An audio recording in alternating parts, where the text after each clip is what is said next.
महासंघ राजकीय सामाजिक संघटना आहे। या संघटनेच्या माध्यमातून आज या ठिकाणी एज्युकेशन ज्वेलरी मोफत प्रशिक्षणाचा शुभारंभ कार्यक्रम हा सन्माननीय पंढरीनाथ पवार साहेबांनी आयोजित केलेला खास महिलांसाठी कार्यक्रम। या कार्यक्रमासाठी त्यांनी ज्यांनी भाग घेतलेला आहे त्या सर्व महिलांचं मी या ठिकाणी मनापासून अभिनंदन करतो, कौतुक करतो। खरं तर अशा पद्धतीचे कार्यक्रम आयोजित केले पाहिजे। आता कधी कधी काय होतं, फक्त सत्काराचे कार्यक्रम होतात, जयंतीचे कार्यक्रम होतात किंवा इतर सांस्कृतिक कार्यक्रम होतात, परंतु त्यामध्ये कॉन्क्रीट असं आपल्याला काय मिळत नाही। परंतु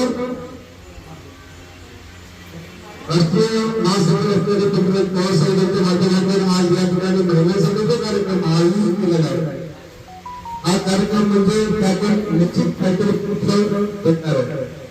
महिलांना प्रशिक्षण तुमच्या माध्यमातून होणार असं वाटतं, कारण अनेक कोर्सेस आहेत त्या ठिकाणी। त्यातला हा एक एज्युकेशन ज्वेलरीचा कोर्सेस आहे।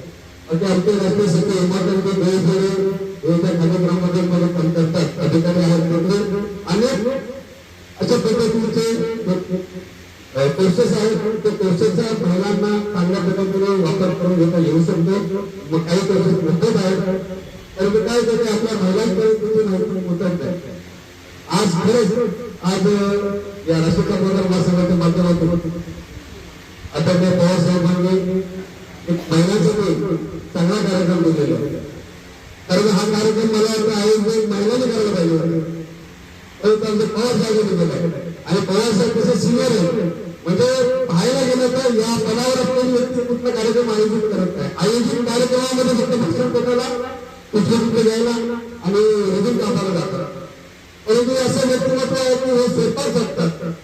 त्यांना असं वाटतच नाही की मी राष्ट्रीय महासचिव आहे किंवा मी एक राष्ट्रीय लेवलचा पदाधिकारी आहे, आणि त्याचा आम्हाला कौतुक वाटतं, त्याचा आम्हाला आनंद वाटतो।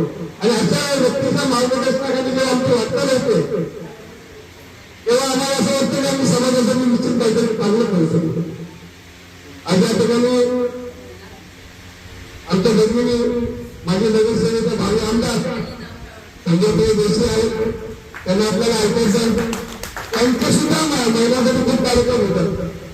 फेसबुकच्या माध्यमातून मी सतत पाहत असतो, त्यांचं काहीतरी वेगळं करावं असं वाटतं की त्यांनी कुणाच्या वाढदिवसाला गेले नाही असं होतच नाही।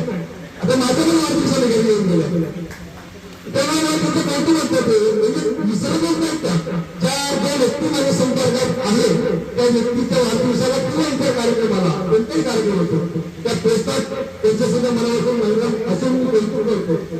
आम्ही प्रधान आले नाव सफायला गेलो होतो, पावलेला घरी आलो, सतत 8 दिवस आम्ही इकडे तिकडे फिरतो, तेव्हा महाराष्ट्रामध्ये फिरतो, थकण्यासारखं होतं, काही थकत नाही, कारण मी बघतो फिरपूरला काही ना काही कार्यक्रम असतात। आणि म्हणून मला असं वाटतं की आपल्या सगळ्यांच्या शुभेच्छा त्यांच्या पाठीशी असायला पाहिजे, त्या या विभागाचे भावी आमदार व्हावे असे मला मनापासून इच्छा आहे।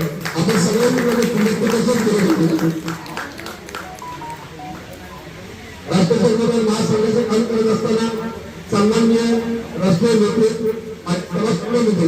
भगवानराव गोलकराव सुद्धा गेली 21 वर्ष समाज संघटित करण्यासाठी फिरत आहेत। अर्थात गावपातळीवर स्वतः कार्यक्रम असतात तरी नाराज करतात, त्याचं कारण आहे की समाज संघटित झाला पाहिजे। आणि समाज जेव्हा संघटित होतो त्यावेळी त्या समाजावर कुणाची वाईट नजर करत खरं तर आपण मुंबईमध्ये राहतो, एका नेता कॉलनी सिटीमध्ये राहतो, आपला तो अनुभव नाही घेतो। काही ठिकाणी आपल्या भगिनीला रक्ताचा अनुभव होतात, फक्त समाज दलित आहे, मागास आहे म्हणून होतात। आणि मग त्यावेळी आपल्याला जर न्याय मिळून घ्यायचा असेल तेव्हा संघटना होताचे, समाज संघटित झाला पाहिजे। लहान चंदी त्याला सांगितला मला म्हणजे की ज्या कार्यक्रमामध्ये महिलांची उपस्थिती 50% जरी असेल तेव्हा समजायचं की ते समाज उन्नतीच्या दिशेने चाललेला आहे, परंतु या ठिकाणी जवळजवळ 100% महिलांची उपस्थिती दिसते। त्यामुळे आपला समाज हा संघटित झालेला जाईल, उन्नती झालेली जाईल। आणि मला असं वाटतं की आपण सुद्धा या कोर्सच्या माध्यमातून निश्चितपणे काहीतरी करा। तुम्हाला सर्वांना एक माझ्याकडे माझ्या संघटनेकडे आम्हा सर्वांकडे होतो आणि सुनियोजित होतो.